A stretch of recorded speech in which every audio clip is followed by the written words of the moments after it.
بسم اللہ الرحمن الرحیم والصلاة والسلام علی رسولہ الکریم وعلی آلہ وصحبہ اجمعین۔ عید کی خوشی ہم کیوں مناتے ہیں؟ پہلے میں یہ تھوڑا سا واضح کر دوں کہ رمضان کا مہینہ اللہ نے پورا ایک ہمارے لیے خوشی کا مہینہ بنایا ہے، جس میں اللہ کی جنت کے دروازے کھول دیے جاتے ہیں، جہنم کے بند کر دیے جاتے ہیں، شیطان قید کر دیے جاتے ہیں، جنت کو روزانہ سجایا جاتا ہے، اللہ کا عرش پہلے آسمان پہ آ جاتا ہے، اللہ کی طرف سے اعلان ہو رہا ہوتا ہے، کوئی بخشش چاہنے والا، کوئی حاجت مانگنے والا، فرض 70 فرضوں کے برابر ہو جاتا ہے اور نفل فرض کے برابر ہو جاتا ہے، اور نفل اور فرض کا فرق اتنا بڑا ہے کہ قیامت تک 2 رکعت نفل پڑھتا رہے تو فرض رکعت کے ایک سجدے کے برابر نہیں۔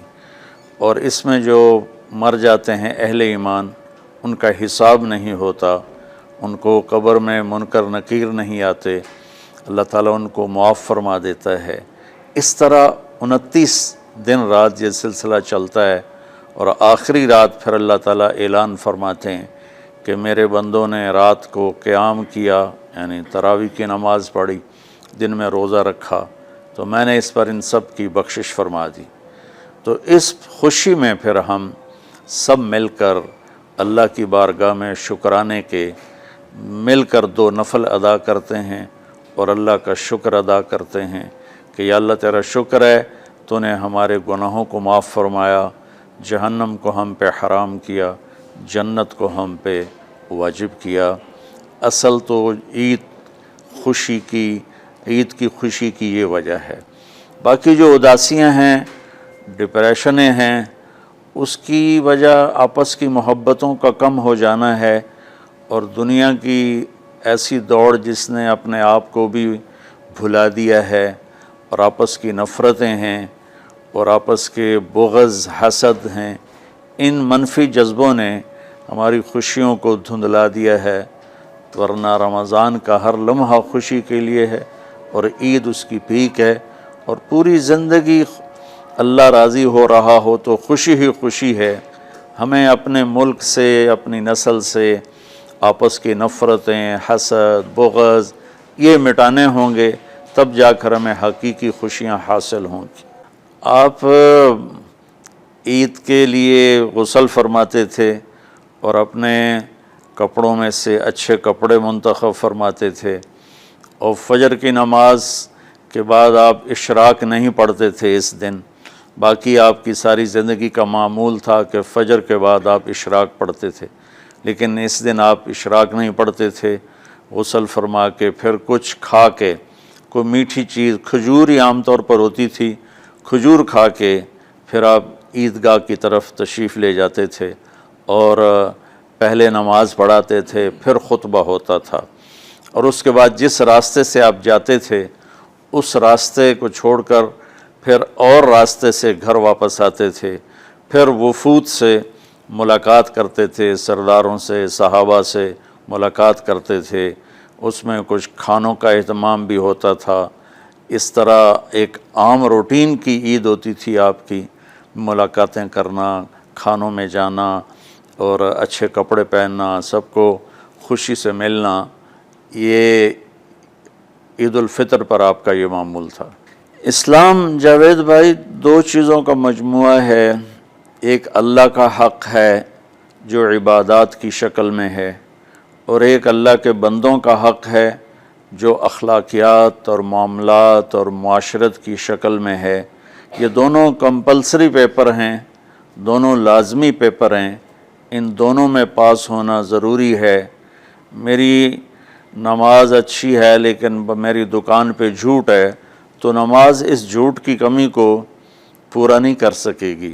میری دکان پہ سچ ہے لیکن میں نماز نہیں پڑھتا، تو میرا یہ سچ بولنا میرے نماز کی کمی کو پورا نہیں کر سکتا۔ اللہ کے نبی نے دنیا سے جاتے ہوئے 2 لفظوں میں سارا دین بتا دیا تھا۔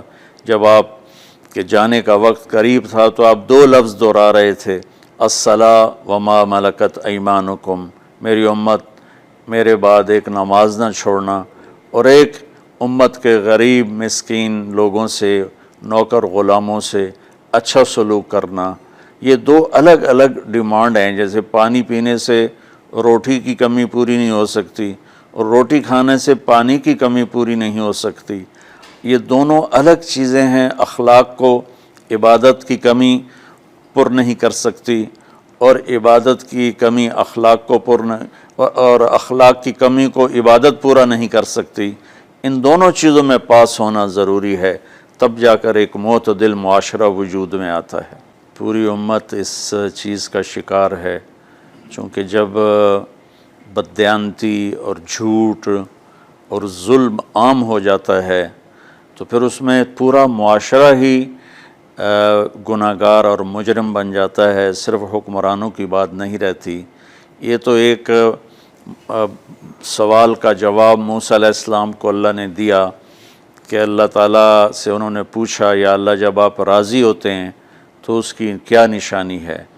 تو اللہ تعالیٰ نے فرمایا کہ میں بارشیں موقع پر دیتا ہوں، حکومت سمجھداروں کو دیتا ہوں، پیسہ میں سخیوں کو دیتا ہوں۔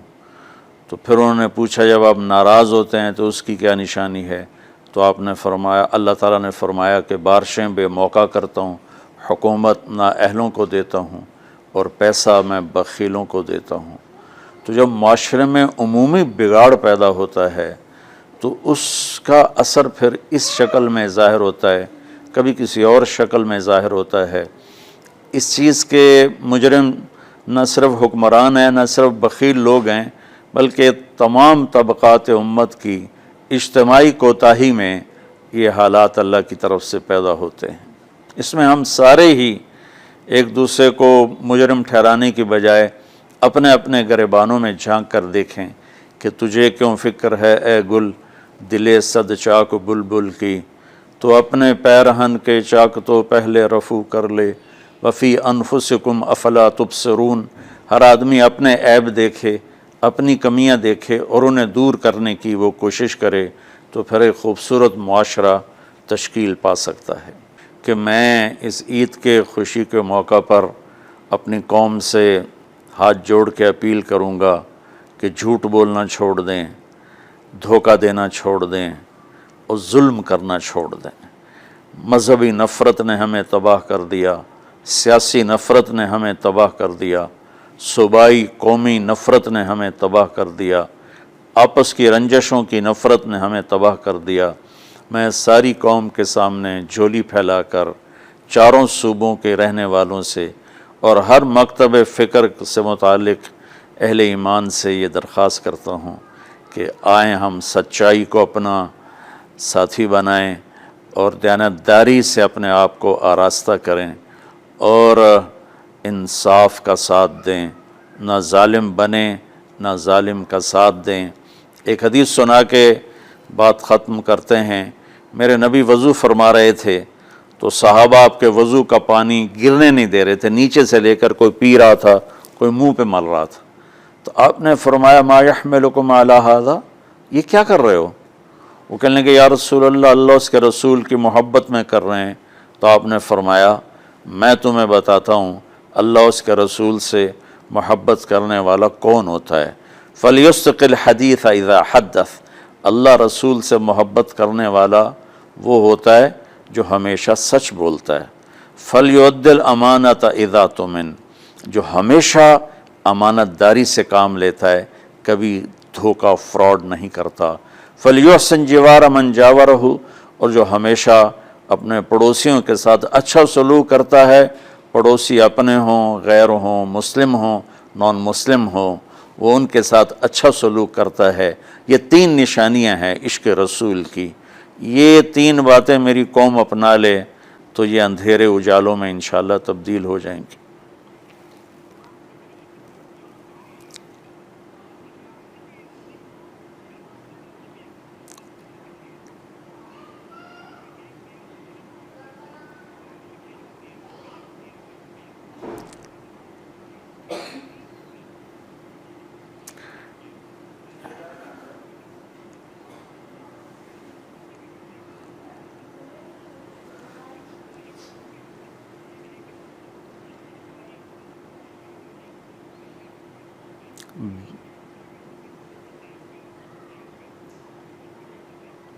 بل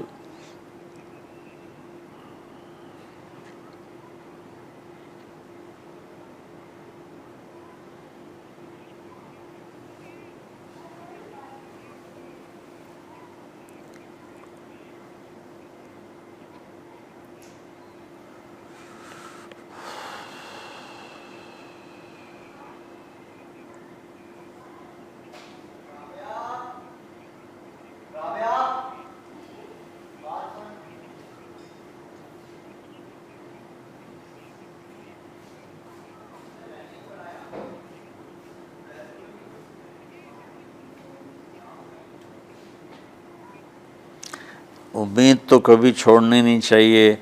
جیسے دیکھیں مریض کے ساتھ ڈاکٹر آخری حد تک جان مارتا ہے، اس کی جان بچانے کی کوشش کرتا ہے، پھر باقی جس کے نصیب میں موت ہوتی ہے وہ مر جاتا ہے، لیکن ڈاکٹر کبھی بھی اس وجہ سے نہیں چھوڑ دیتا کہ یہ مر جائے گا. تو ہم اللہ کی رحمت سے بالکل نا امید نہ ہوں، مایوس نہ ہوں. مجھے اللہ کی ذات سے بہت امید ہے. ہمارا جو اس وقت قائد ہے، اسے سیاسی بیان نہ سمجھا جائے اللہ کے واسطے. میں ایک پاکستان کا شہری ہونے کی حیثیت سے اپنا تجزیہ پیش کر رہا ہوں. غلط بھی ہو سکتا ہے، صحیح بھی ہو سکتا ہے. وہ بہت مخلص محنتی آدمی ہے.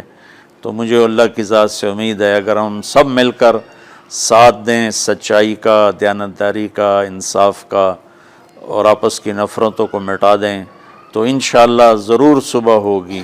کوئی وجہ ہی نہیں کہ صبح نہ ہو.